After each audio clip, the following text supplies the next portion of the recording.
Hi all, and welcome to Let's Read Is God a Delusion by Reitan. In this series I read through and respond to this liberal Christian apologetics book from my sceptical lay perspective. In this video I'll be covering all of Chapter 7, Religious Consciousness.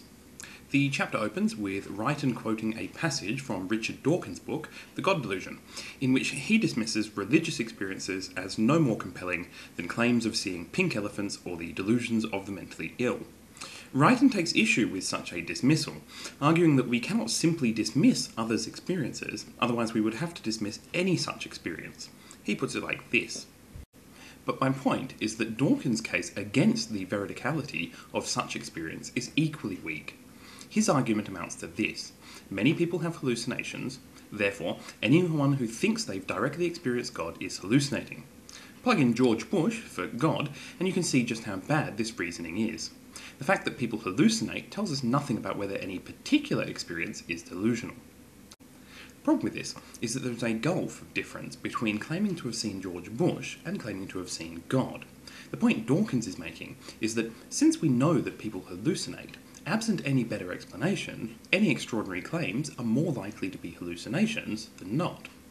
Reitan recognises that claims about experiencing God, at least his God, are different in kind to claims about seeing pink elephants. The difference to Reitan is that if one person sees a pink elephant, then anyone else should also see it. But this doesn't hold for God. To explain, Reitan returns to quoting 18th century theologian Friedrich Schleiermacher. He puts it like this. But God names a transcendent being, a reality that falls outside the empirical world. If such a being exists, it won't be empirically observable. Schleiermacher, as we saw, defines God as a being upon which we are absolutely dependent, and argues that if there is such a being, it would be impossible in principle to encounter it in the empirical world. Experience of it would come, if at all, in an entirely different way. If we can't encounter God in the empirical world, then where exactly do we experience it? Reitan is defending the notion that religious experiences are encounters with God, but don't these encounters occur in the empirical world? The classic problem of how a transcendent thing can interact with the empirical world is still very much a problem for Reitan's ideas here. The other problem for Reitan here is that if God produces religious experiences in the empirical world, then that renders him potentially falsifiable. Since Reitan's God has an effect in the empirical world, notably by creating religious experiences, then this effect is, in principle, subject to scientific inquiry. And if we find that religious experiences are entirely mundane and aren't the result of any transcendent being, then Reitan's God does not exist. One point that will become important is that Reitan is claiming here that since the transcendent reality of God is different in kind from the empirical world, that any experience of God will come in an entirely different way. He seems to be arguing that authentic religious experiences will be completely different from mundane experiences of the world. This idea will be important to his case later. Reitan then lays out the point of this chapter, that at least some religious experiences are the result of contact with the transcendent God that his cosmological argument purports to prove. I think his cosmological argument is deeply flawed, and at best would only establish the existence of some necessary realm or force that explains the universe, but I'll leave that to the side for this chapter. Here he's trying to show that religious experiences are actually an encounter with the transcendent. Simone Weil, the philosophical mystic. This section is an account of the religious experiences of Simone Weil, or if you aren't French, Simone Weil, a French philosopher turned mystic from the first half of the 20th century. While this makes for somewhat interesting reading, it is of little relevance to Reitan's case, except to establish that at least one person has claimed to have experiences that seem to be direct contact with God. Reitan's main point in discussing the case of Weil is that she described her mystical experiences as being primarily about an intense concentration of the attention, and that this causes a sense of being in some transcendent state that is somehow separate from ordinary experience. His summary of Weil's claims is that it seemed to her that in the grip of these intense religious experiences, she was encountering some transcendent, but still personal, being of infinite love. She, quite naturally, labels such a being God. All of this I accept, as long as we recognise that people's experiences aren't, in themselves, evidence of anything much, especially extraordinary experiences like Vay's. Reitan still needs to establish that what she felt she was experiencing was what she was actually experiencing. The varieties of religious experience. In this next section, Reitan turns to 19th century philosopher and psychologist William James, perhaps best known for his book, The Varieties of Religious Experience. This was perhaps the first systematic attempt to categorise and understand religious experiences, and Reitan uses it to provide an overview of a kind of mystical experience, religious conversion, as a result of profound emotional experience. After first discussing the phenomenon of religious conversion generally, Reitan notes that to James, this wasn't a good argument that such experiences were actually mystical. According to Reitan, James argues that such transformative experiences can be purely psychological, and that even though they may feel as if they were caused by forces outside of ourselves, they could be caused by forces outside of our conscious selves. He further notes that those who are converted by such experiences also tend to have the psychological characteristics most conducive to conversion. Aside from the now very much out-of-date psychology, this is not a bad summary of the argument against religious experiences being evidence for the supernatural or transcendent. Essentially, the possibility of a naturalistic explanation for such experiences makes a transcendent explanation irrelevant. The burden of proof is on the person claiming that it is a transcendent experience, and to meet that burden, they would have to show that a naturalistic explanation is either impossible or incredibly unlikely. James is arguing that it isn't even unlikely.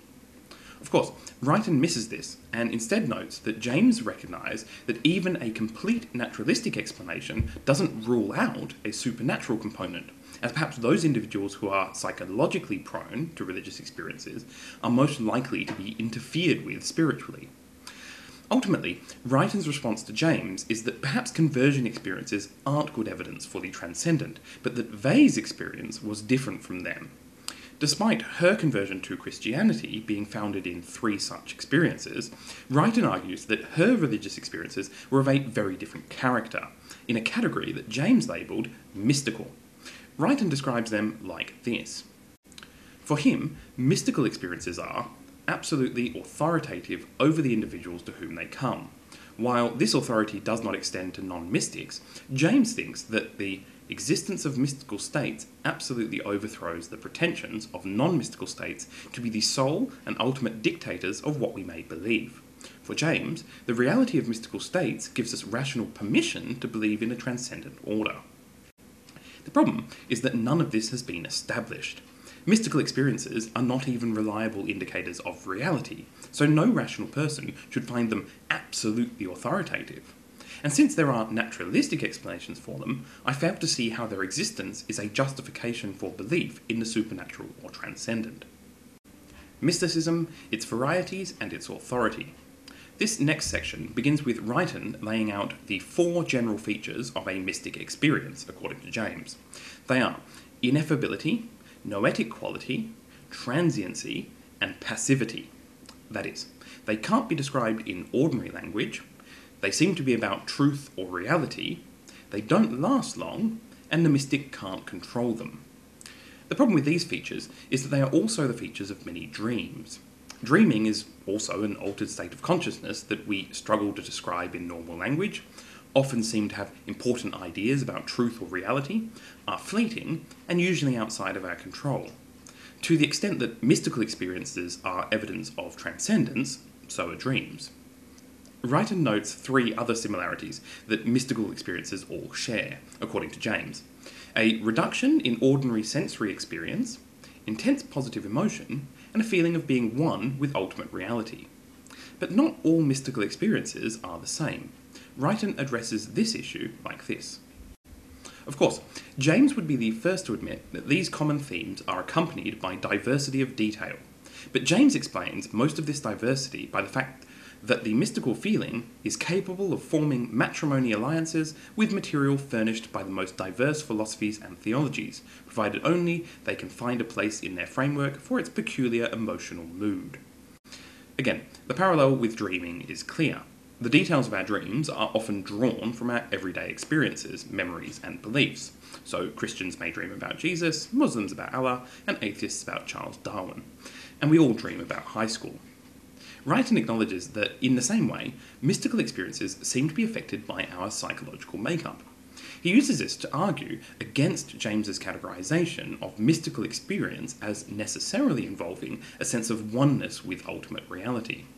The rest of James's characterization he agrees with because it supports his conclusion, but he wants to argue that mystical experience can also be theistic. To support this, he turns to someone else. These differences have led R.C. Zahner, 1957, to distinguish between three kinds of mystical experience. Nature mysticism, which involves a loss of the sense of distinction between self and other in the field of experience. Monistic mysticism, which involves the sense that the self of ordinary experience is an illusion being cast off, and that what is discovered beneath the illusion is that one is God, and that all distinctions between God and not God are illusion. And theistic mysticism, which involves a sense of loving union between the self and God. Reitan doesn't actually introduce R.C. Zahner, nor name the book from which he is referencing here. It turns out that Zahner was a scholar of Eastern religions who converted to Christianity and wrote Mysticism, Sacred and Profane, which Reitan is referencing. I suspect Reitan doesn't reference him more directly because this book was partially the result of the author's use of mescaline and is heavily influenced by his recent conversion to Christianity.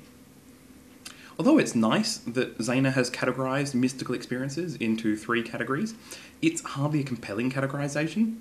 That is, Reitan gives us no reason to believe that these categories represent anything other than a projection of Zahner's own view, that Christian mysticism is correct and other mystical experiences are a degenerate form. This is the Texas sharpshooter fallacy. If you have enough data, you can draw distinctions wherever you want, and you'll find examples that fit into your categories. And since Reitan has already dismissed plenty of other kinds of altered states of consciousness as not worthy of his attention, it's no surprise that we are left with just the kind that he's interested in. Zahner has defined his categories of mystical experience so that he can exclude nature mysticism as not proper religious mysticism. Reitan argues that nature mysticism is about gaining a new perspective on ordinary reality, whereas the other forms of mysticism involve contact with a transcendent reality. The point that Reitan wants to make is that not all apparently mystical experiences fit his mould of an authentic religious experience. The problem is that Reitan has already conceded that the form of a mystical experience is grounded in the mystic's psychology, and he gives no reason to suspect that the distinction between nature mysticism and religious mysticism is anything more than just this. Reitan considers this objection, but he rejects it, saying, "But even if we adopt James's caution, mystical experiences do convey a distinctive message. Their optimistic character speaks against viewing ultimate reality as evil or as pitilessly indifferent. The sense of union with a more fundamental reality speaks against reductive materialism. Mystical experience may not tell us what the ultimate reality is like in rich detail, but it does more than just gesture to something utterly generic. It speaks in favour of a realm that is transcendent, fundamental, and good." Sure, some mystical experiences do seem to point to such a reality, but Reitan has given us no reason to think that these experiences are any more reliable than those mystical experiences that point to no such reality, or that any mystical experiences are reliable indicators of how reality is. Reitan argues that we can trust mystical experiences as indicative of reality because they feel absolutely authoritative. That is, the mystic feels as if they are directly encountering truth about reality. Reitan contrasts this with ordinary sense experience, which we also trust, on Reitan's account, on the basis that they feel authentic. One objection to this idea is that we trust our ordinary senses because they are corroborated. Other people have similar sense experiences, and so we trust our own senses. Reitan's argument is that mystical experiences are also like this, in that mystics can get corroboration from other mystics to confirm their experiences.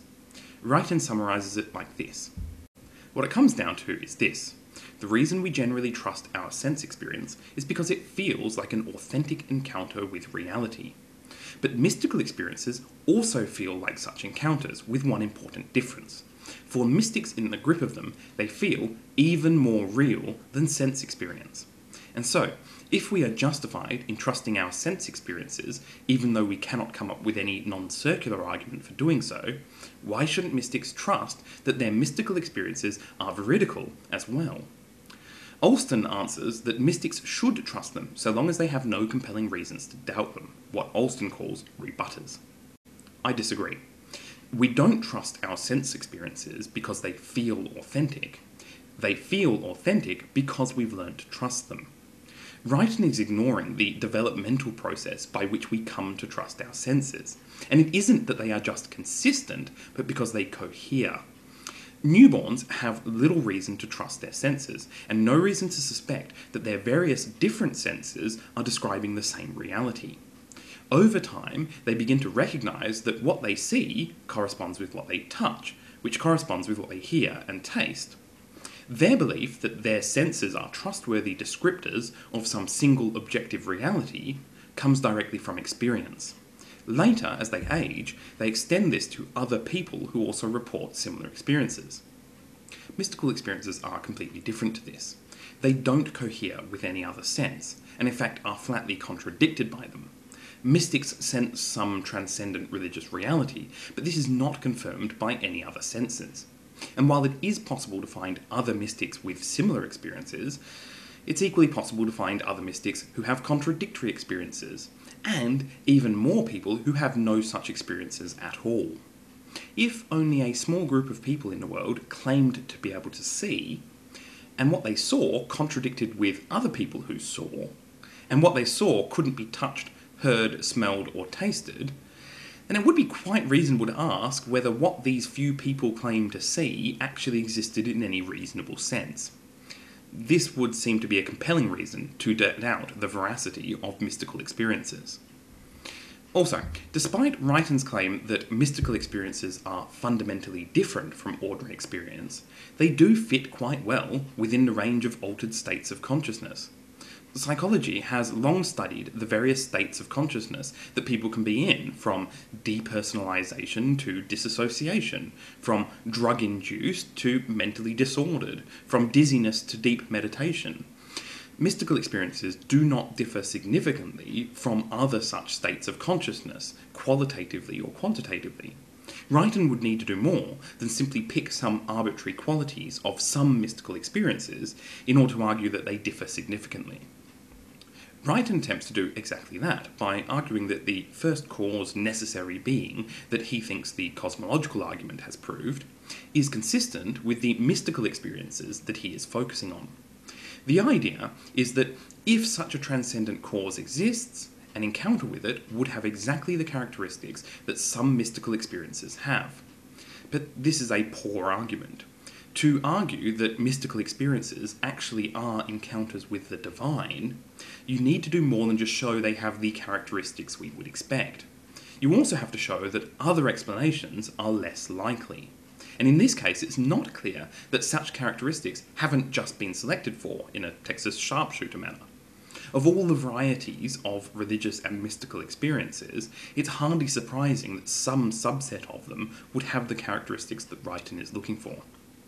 One objection that comes up when people argue that mystical experiences are of a divine origin is that such experiences seem to be reproducible without divine intervention. Reitan responds to this objection like this. While some researchers, Persing at 1987, claim to have found a region in the brain that, when stimulated in the right way, produces religious experiences, what does that show? If my visual cortex is stimulated in the right way, I'll experience bright light. Does that mean the experience of light is just a byproduct of neural misfiring and there really is no sun? Of course not. Reitan is sort of missing the point here. Less sophisticated apologists claim that religious experiences are naturalistically inexplicable. And the point of such research is to show that there are quite reasonable naturalistic explanations. More sophisticated apologists, like Reitan, can sidestep any scientific research by claiming that whatever the naturalistic explanation is, this is simply the way that God does things. This is akin to the idea that God is the explanation for the universe rather than a direct link in the causal chain. The other problem here is that this is a poor analogy. Consider the visual perception of the sun is just an illusion hypothesis. Since we can feel the heat of the sun's light on our skin, and we can take photographs of the sun and look at them later, in order for the sun to be a visual illusion or hallucination, we would need to experience a very precise pattern of neural misfiring that happens only when we look at a particular part of the sky, and when looking at photographs, but only those of the sun. And our feeling of heat on our skin must also be a precise pattern of neural misfiring. The number of ad hoc assumptions needed to sustain such a hypothesis renders it vastly less likely than the idea that the sun is a real phenomenon causing our perceptions. Compare this to the mystical experiences are just an illusion hypothesis.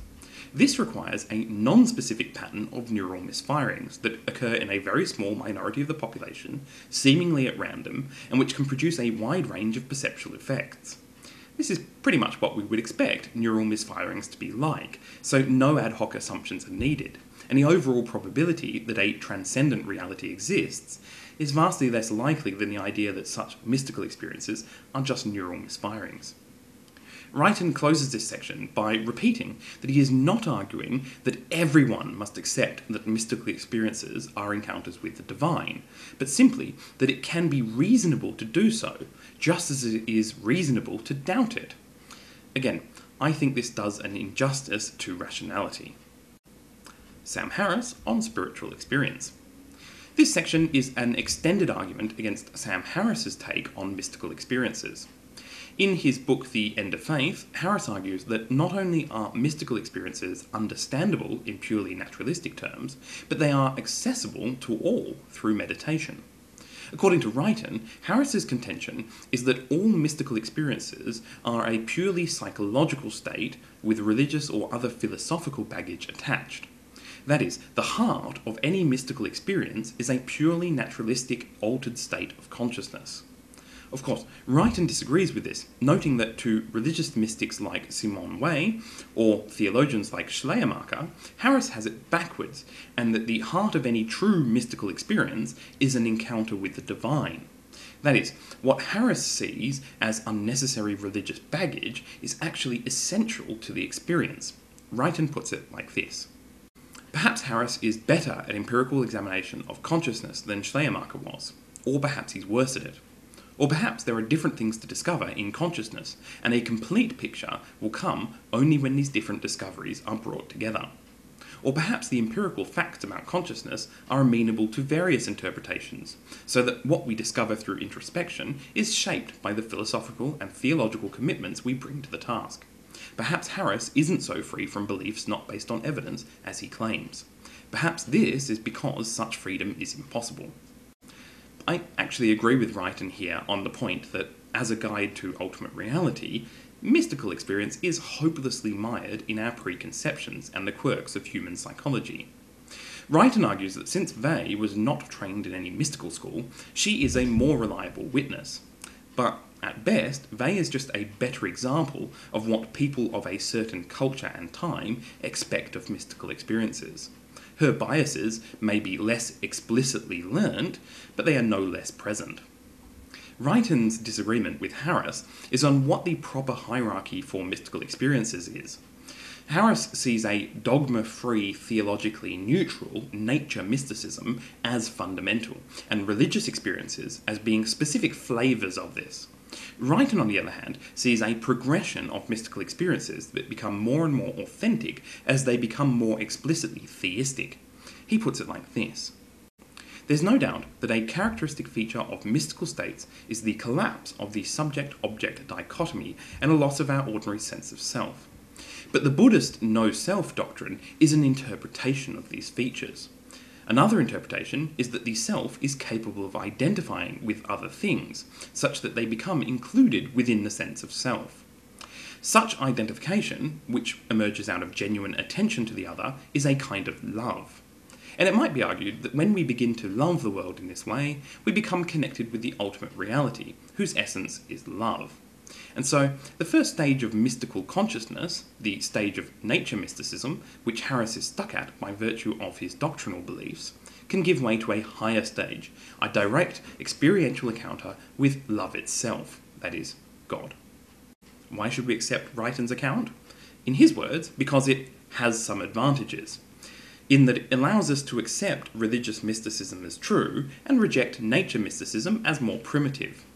Reitan argues that Harris doesn't see the religious aspects of mysticism because he isn't looking for them. But in doing so, he fails to notice that religious people only find them because they are looking for them. This is a telling argument against the idea that such experiences are actually about some objective transcendent reality. And Reitan's statement that we should accept his version because it is convenient to him is a naked attachment to a preferred conclusion that is unworthy of his more reasonable arguments in the rest of this book.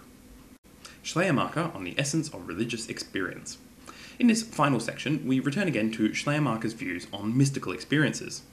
Schleiermacher held that all ordinary human experience was characterized by two flavors, the feeling of dependence and the feeling of freedom. In common parlance, these would be what it is like to be acted upon and what it is like to act, or perhaps passivity versus activity. Reitan elaborates that sensory input gives us the feeling of dependence because we are passive recipients of it, but taking action gives us the feeling of freedom because we are active in it. Of course, ordinary experience has a mixture of both feelings, as all actions have sensory feedback, and all sensory input is mediated by our active focusing of attention. But Schleiermacher, according to Reitan, argues that there is an underlying feeling basic to the feelings of both dependence and freedom. As Reitan puts it, if freedom is honey and dependence is molasses, then this underlying feeling would be the sweetness that they share. That is, it is a feeling that is fundamental to all other feelings. Schleiermacher's assertion is that such a fundamental feeling is a feeling of absolute dependence. That is, complete passivity without any corresponding activity on our part. His argument is that nothing in nature can be encountered either completely passively or completely actively, and so something that we are absolutely dependent on must be outside the empirical world. Reitan puts it like this. But Schleiermacher thinks that we do have a feeling of absolute dependence, and he calls this feeling to our attention, in part, by pointing out our inability to have a feeling of absolute freedom, even when we're engaged in entirely inward activity such as exercises of imagination. In these cases, we are not dependent on the physical world, but we are dependent on our own existence as a being that can act. We do not call ourselves and our power to choose into existence by our choices. Instead, our existence is a precondition for any free activity at all. Likewise, it is a precondition for our capacity to be receptive. This is splitting ourselves from ourselves so that we can look for causes outside of ourselves. Reitan is implying a kind of dualism whereby our bodies aren't ourselves, so that he can claim that we depend on something outside of ourselves. But what we depend on for our existence, in the sense used here, is simply our bodies, which are simply ourselves. If you strip away all of our physical bodies, there is simply nothing left to call the self. To argue otherwise, Reitan would actually need to establish the existence of some immaterial soul. And while I suspect he may do so in a later chapter, to rely on dualism in order to make his argument here is to put the cart before the horse. And even if Schleiermacher is correct, and no feeling of absolute freedom is possible, so what? All this would indicate is that we are limited beings who are constrained by our physicality. It hardly implies that the reason we cannot act without being acted upon is because there exists some ultimate reality to which we are absolutely passive. A more fundamental question is whether such feelings are even meaningful. Just because we have a feeling doesn't necessarily tell us anything about reality. Reitan argues otherwise. But why trust this feeling? As noted above, the real reason I believe in an external world is because my sensory experience feels receptive. I believe in free will because I have experiences that feel active. Why then shouldn't I believe in a transcendent reality beyond the empirical world, given that my experience, at bottom, feels utterly dependent on such a reality? This is the bad philosophical technique of taking an idiosyncratic experience of the philosopher, assuming that this experience is common to all people at all times, and then elevating it to the status of profound truth about reality. And he's simply wrong about sense experiences. As I mentioned before, we all learn to trust our sense experiences long before we're old enough to understand what we're doing. To say that our sense experiences feel receptive is to mistake the label for the reality. We label the way our sense experiences feel as receptive because we find that such experiences don't seem to alter the way the world is. Simply observing the world doesn't seem to affect it, and we associate such experiences with the feeling and label of receptivity. When we take action and change the way the world is, we are doing something different to when we are passively observing. Perhaps the reason these feel so different is because they involve different neural pathways. Perhaps it's just an artifact of our psychology. Either way, we label such experiences active. In both cases, the reliability, consistency, and coherence of these experiences gives us a high degree of trust in them. But when some people have an experience that feels utterly dependent, this is not based in a long pattern of reliable, consistent, and coherent experiences of this kind. That is why we think of such experiences as rare and unusual, and why we shouldn't trust them. Reitan closes the chapter by appealing to an ecumenical inclusivity in the face of religious experiences. Quote, "Perhaps Harris and Schleiermacher are seeing different sides of a wondrous field of experience that transcends the ordinary. Perhaps the proper attitude is not to choose sides, but to adopt a beautiful modesty, which recognises that religious experience carries with it a feeling of man's utter incapacity ever to exhaust it for himself alone. And so the Buddhists and Christians and Muslims and Jews should attend to each other's accounts of religious experience with an eagerness to learn, rather than with the fanatic's zeal for insisting that other faiths have got it wrong." He goes on to describe Harris as a zealot for disagreeing with other interpretations of religious experiences. The problem here is that if mystical experiences are supposed to be encounters with some objective transcendent reality, then it must be possible for some people to get it wrong. And we cannot simply accept any religious claim about mysticism simply because someone makes it. Harris has laid out his arguments for his beliefs and why he thinks others are wrong. That's not zealotry, that's the rational approach to discerning truth. That's it for this chapter, and I think I've adequately responded to the content of this chapter. What I want to talk about now is what is missing. Reitan has made little attempt to give us a way to distinguish genuine mystical religious experiences from delusions, hallucinations, and other altered states of consciousness. He gave 6 characteristics of the kinds of mystical experiences that he thinks are genuine: ineffability, noetic quality, transiency, passivity, lack of ordinary senses, and positive emotions. But as I pointed out, these are all common features of dreams, as well as some delusions and hallucinations. But Reitan just assumes that his favoured mystical experiences are somehow distinguishable from these other states of consciousness. I don't see how. Also, Reitan has simply dismissed any other kind as inauthentic simply because they don't conform to his expectations of God. There are 2 main obstacles to the argument from religious experience. Firstly, it needs to be shown that a supernatural explanation is more likely than a naturalistic one. This has all the usual problems. Secondly, and more to the point here, is the problem of distinguishing genuine religious experiences from false ones. It is circular to use authentic religious experiences as an argument for God by excluding those mystical experiences that don't support your God. And if you include as genuine those mystical experiences that you don't agree with, then the existence of such experiences can't be evidence for your God. Reitan has tried to tread a careful line where he endorses any religious experience that supports his vague liberal God, but disavows any non-theistic experience. But he can give no account as to why we should accept one, but not the other, except that it helps his case and matches his God. That's just confirmation bias and circular reasoning, neither of which is compelling. Finally, I still find it frustrating that he is pushing the idea that reasonable people can disagree. To do this, he has to accept that whatever reality religious experiences are pointing to must be entirely subjective. If there is some objective transcendent reality, then in principle, people's experiences of it should agree, or at least converge. And if such a reality is only accessible through some sense that only a tiny minority of people have, then it may as well not exist for the rest of us, as it can hardly matter. Anyway, that's it for this chapter. I hope you've all enjoyed it. Let me know if I've missed anything in the comments below, and join me next time for Chapter 8, The Substance of Things Hoped For. Until then, see ya.